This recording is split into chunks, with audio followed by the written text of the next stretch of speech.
This is the Lone Crater YouTube. We hope this video helps. You start by confirming the charging case actually has power. Plug it into a known good wall adapter and cable so you're not troubleshooting two problems. Next, examine the metal contacts on both earbuds and inside the case. Dirt or lint blocks flow.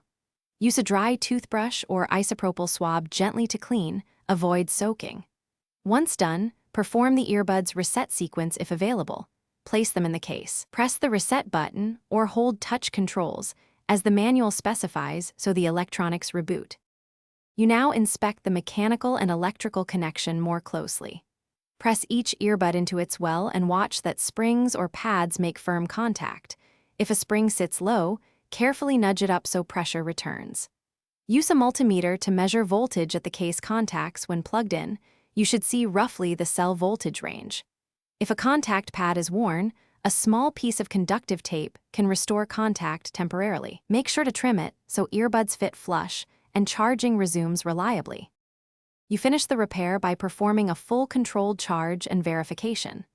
Place earbuds in the cleaned, adjusted case and leave them undisturbed for 60 to 90 minutes to ensure a proper charge cycle. Many issues clear after one full charge. Once done, repair them with your device and check charge indicators. If charging still fails after cleaning, spring adjustment, conductive patching, and verified voltage, your key troubleshooting step is to contact the manufacturer or a battery replacement service.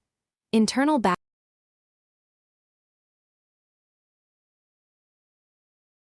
Thanks for watching. Consider subscribing if we helped you.